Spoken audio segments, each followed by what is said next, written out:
যে আজকে আমরা 10টি ব্যাংকে রাজধানীর স্থানীয় একটি হোটেলে centre for non residents Bangladesh world conference series 2025 অনুষ্ঠানের আয়োজন করা হয়। বিদেশে পাঠানো দরকার, বিভিন্ন দেশে গিয়ে বলা দরকার তোমরা। এ সময় প্রধান অতিথির বক্তব্যে পররাষ্ট্র উপদেষ্টা তৌহিদ হোসেন বলেন, শিগগিরই একটি রোডম্যাপ আসবে আর যত দ্রুত সম্ভব নির্বাচিত সরকার হাতে ক্ষমতা হস্তান্তর করবে অন্তর্বর্তীকালীন সরকার। আমাদের লক্ষ্য তো একটা যে নির্বাচনের মাধ্যমে একটি নির্বাচিত সরকারের কাছে ক্ষমতা হস্তান্তর করা যথাশীঘ্র সম্ভব, আমরা সেটা জানি এবং সেই লক্ষ্যেই এই সরকার কাজ করছে। একটা রোডম্যাপ এসে গেলে আমি জানি যে অনেকেই নিরাপদ বোধ করবেন এবং ইনভেস্টমেন্ট আসবে। শুধু তাই নয়, ভারতীয় গণমাধ্যম বাংলাদেশের বিরুদ্ধে মিথ্যাচার করছে, আত্মা ছড়িয়ে দিচ্ছে প্রবাসীদের কাছে, যা কখনোই গণতান্ত্রিক রাষ্ট্র হিসেবে প্রমাণ করে না। এছাড়াও রাজনৈতিক অস্থিরতায় দেশীয় বিনিয়োগকারীর সংখ্যা কমছে, তাই নির্বাচনের কোনো বিকল্প নেই বলেও মন্তব্য করেন তৌহিদ হোসেন।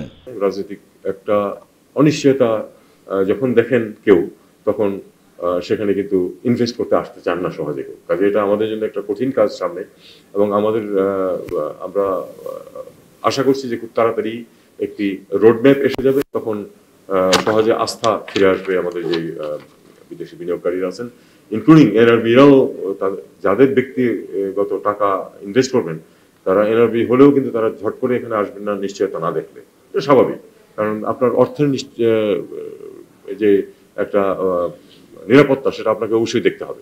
অপরদিকে বাংলাদেশের governor Ahsan S Mansur remittance ক্রমান্বয়ে বাড়ছে বলে মন্তব্য করে বলেন, জুলাই আগস্ট গণহত্যার পর থেকে টাকা পাচার বন্ধ হয়ে গেছে, এতে প্যানিক নেওয়ার কিছু নেই।